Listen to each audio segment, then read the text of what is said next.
Hello you dirty dogs and welcome back to Euro Roundup, where me and Patrick Van Straten take a look at the best and the worst from across the continent of the weekend just past, and it was an absolute scorch, wasn't it?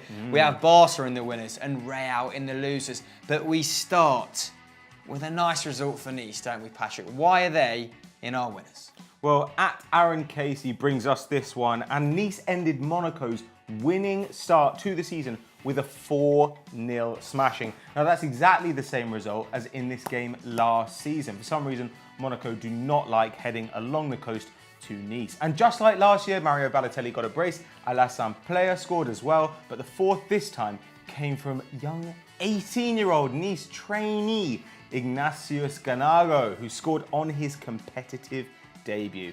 Now, Monaco were unbeaten in 24 Ligue 1 games going into this match, so you'd have thought that they'd be pretty confident, and shots look kind of even. Nice had 9 shots, Monaco had 11, but Monaco had just 1 shot on target. Highly unusual for them. Well, bear in mind that up until now, they've averaged over 6 shots on target in their other 4 Ligue 1 games so far this season, and Nice had 5 on target in this match. So Monaco, they were getting up to the penalty area, but they could not get through. Yeah, so the perfect start to their season has ended emphatically. And what is it about Monaco, Pato? They conceded just 31 league goals last year. That's fewer than Chelsea conceded in the Premier League. But in each of their last 6 defeats, they've allowed 3 goals or more. So when they find themselves behind or they're losing by a couple of goals, the defence seems to go to pot. Who knows, maybe Leonardo Jardim doesn't have a plan B. They are an all guns blazing sort of side, aren't they? And in case you're thinking they played a weakened side because they have a Champions League game against RB Leipzig later this week, they actually started pretty much with 8 regulars. That included Moutinho, Lemar, Falcao, Sidibe, Glick, Hemerson, Subasic and Fabinho. So they weren't lacking in personnel, but one guy who likes playing Monaco and who's actually got a very impressive record in terms of league goals to league starts is Mario Balotelli. He now has 17 goals from just 21 starts in Nice. And who knows, maybe this is the season when he finally gets over 20 goals in a league campaign. Still, despite the victory, Nice remain in the bottom half with 2 wins and 3 losses from their first 5, and Monaco are still in second, but already a big dent in their title hopes, isn't it? PSG will be licking their lips. Real Madrid are our first losers. This comes from Walker Abir. Why did Los Blancos have a bad weekend, Chris? Well, my friend, Ernesto Valverde must be licking his lips at Barca as Los Blancos' poor start to the season continues. They drew yet again. This time it was 1-1 with Levante. They now sit 4 points behind Barcelona already.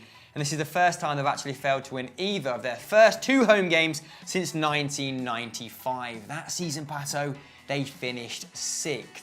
Somehow, don't think that's going to happen again this season. They are getting incredibly unlucky at the moment, aren't they? But Levante even went 1-0 up through Ivy before Lucas Vazquez, of all people, equalised 10 minutes before half-time for the home side. It was another frustrating day, as I said, at the office for Madrid, who enjoyed 70% possession, had 18 shots with 10 on target, by God. And to cap it all off, a moment of madness spoiled proceedings even further, didn't it, mate? Well, yeah, in the 89th minute, Marcelo managed to get himself sent off. He had a shot at goal, he fell over, decided to kick someone, and unsurprisingly saw red. This is actually Real Madrid's 3rd red card of the season. That's 1 more than they had in the whole of the last campaign under Zidane. So they're not really getting the rub of the green at the moment. I think they've been unlucky in this game. I think they were unlucky against Valencia as well. They could easily have picked up 3 points here. Toni Kroos hit the woodwork in injury time with a classic effort. You know the one, curling from outside the box. The finesse. Yeah, anyway, Benzema and Bale are failing to pick up the slack, which last season was kind of covered for by Morata coming in off the bench, and of course Ronaldo's out at the moment as well. Benzema's got 1 assist and 0 goals so far this season. Bale had 4 shots in this game, but 3 of them were off target, and he couldn't really make any headway. As soon as Ronaldo's back, you'd have thought that things will get better, but for the moment, Real have got to find a way to stay in touch with Barca, or the season might actually be over before they've even got up and running. Staying in La Liga, our next winners come from @Christian, and he's picked Barcelona, who enjoyed a 5-0 demolishing Pato of Espanyol. Yeah, Messi got a hat-trick and Piqué and Suarez scored as well. Barca, of course, are top of the league now. They've got 9 points after 3 games. And as we mentioned in the other section, they're 4 points ahead of Real Madrid.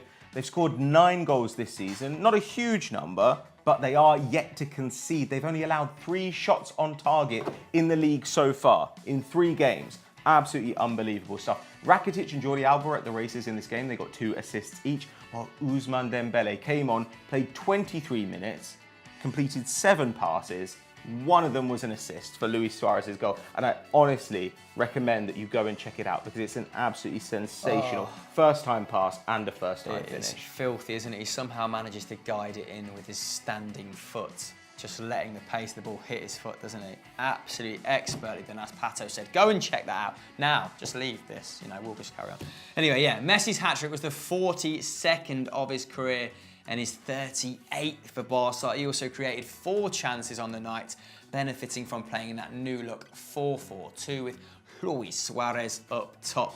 He's now the all-time top goal scorer in the Catalan derby with 16 goals.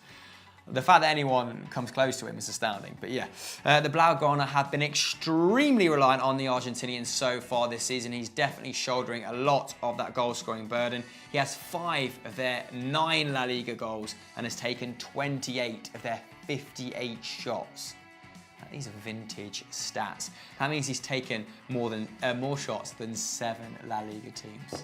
But tougher tests await as Juventus are playing them at the Camp Nou on Tuesday in the Champions League. What do you think the score is going to be, guys? What a tasty, tasty tie. Let us know in the comments below. Next up, we have Bruce Rogerson's recommendation, and he says that Milan should be in our losers after they got beaten 4-1 by Simone Inzaghi's Lazio. Chris, give us some detail. Could not agree more, Brucey boy. Yes, Simone Inzaghi's men absolutely blitzed Montea's Milan, scoring 4 goals in the first 50 minutes, which included a Ciro Immobile hat-trick. The last time they beat the Milanese by this scoreline was in the 99-2000 season, which was actually when they won their last Scudetto. This was despite being forced into an early change as Bastos came on for the injured Wallace, but it didn't matter because of their talisman.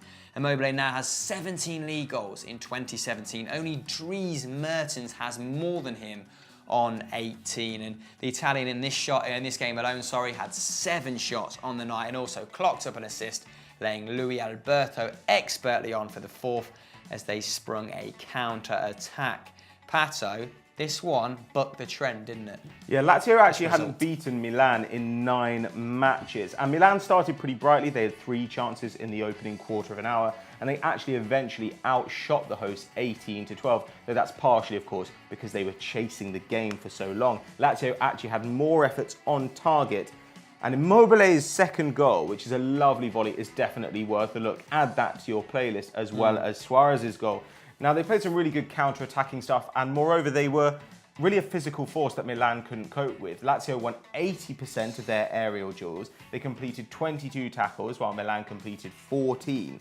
So they really overpowered the opposition in this match. And even Montalivo's late consolation goal, he's been on great goal-scoring form so far this season, even that had an element of luck. Nothing went right for Milan, really. Lazio leapfrogged them into 3rd, and Montella's men drop down to 7th. Where are they going to finish this season? Can they make the Champions League places? Let us know what you think in the comments below. Our last winner comes to us courtesy of @HungerCS, and he thinks Nagelsmann's Hoffenheim should be in the winners. Why, oh why? Well, they beat Bayern Munich for the 2nd time in a row, 2-0. Julian Nagelsmann must be absolutely delighted. Bayern had 70% of the possession in this game. Hoffenheim had just 6 shots, but 3 of them were on target, and 2 of them went in courtesy of Mark Uth. He is the first Hoffenheim player ever to score a brace in a single match against Bayern Munich, though partially because Hoffenheim were in about the 4th division until, 7-8 years ago? Doesn't matter. Good fact. He was always going to be the main man from the outset. He's got 6 of Hoffenheim's 10 goals so far this season. So when they get through, he is the guy they want on the end of their chances. Now, Bayern put on an absolute battering later in the game. 23 shots, they had 6 on target, but they could not get through. Hoffenheim, it was a rearguard action, rode their luck a little bit, but walked away with the 3 points. Hoffenheim have actually kept 8 clean sheets in their last 10 games. Not Which bad. is pretty impressive. And I have some more defensive stats for you here. 12 aerial duels won, 32 clearances by Hoffenheim on the night, particularly Nordtveit and Hubner getting 15 between them. And already this season, Carlo Ancelotti is inviting pressure on his position, isn't he? They lie in 6th place at current. He's been linked with a move to China as early as January, if you believe Mario Basler. And Nagelsmann is a big candidate for that job, isn't he? And he's passing the interview with flying colours. Would you take him at Bayern Munich fans, and football fans in general? You know, we're all one big happy family on EFD. Let us know in this poll right now. Our final losers are Bayer Leverkusen. Of course, they lost Kevin Campbell in the transfer window, and they've also had a pretty shocking start to the season, have they not, Chris? Yeah, also lost Dragovic to Leicester. You know, only on loan though. He and he wasn't didn't very start. Yeah, so moving on. Yeah, they lost 3-1 away from home to Mainz and now sit second bottom, Pato, on 1 point. God. This actually belies the performance that they put in against Bayern Munich in the opening day of the season, which was actually very good in comparison to this, which wasn't. But yet they went 1-0 up thanks to an early goal from defensive midfielder Dominic Kuh, who recently joined from Augsburg and whose name I've evidently butchered there. Mainz's 21-year-old former Leverkusen attacking midfielder, though, Ott Oztonali, I'm not going to try that again, then changed the home side's fortunes with a pair of assists, making 4 tackles and completing 4 key passes on the night as well. So a very good day for him, Pato. What else did you notice about this game in the 6 minutes of highlights we watched this morning? Well, Bayer Leverkusen had 64% of the possession. They had 13 shots. These might be okay, but then only 2 of those shots landed on target. That is extremely low, below league average, in fact. Mainz, it's their first win of the season. They've now gone all the way up to 13th place. That's not that much. You wonder if already the top half of the table are pulling away. If after 3 games of the season, a win can only take you up to 13th. You know, that seems a little bit tough. Julian Brandt also had a tough time. He didn't have a single shot. He was dispossessed twice. He had 33 touches of the ball. Now, that's not terrible, but then you see that Rene Adler in goal for Mainz had 28. And you start to wonder a little bit. Leverkusen really need to get that attack firing again, because they've certainly got the personnel. If they don't do it soon, they're going to see the Champions League places slip by. So that was this week's Euro Roundup, guys. Who have we missed out? Who should we have included? Let us know in the comments below. And if you'd like to partake, make sure you get at me and Pato on Twitter throughout the week. Said that out with a lot of emphasis. What should they do now, Interesting. Pato? I think that they should head over to our new channel, 90+1 Facts. Seeing as we've covered Barcelona and Real Madrid this week, there are 2 videos over there, 90+1 Facts about Barcelona, 90+1 Facts about Real Madrid. Find out everything you could possibly want to know and a little bit more about the 2 biggest clubs in Spain.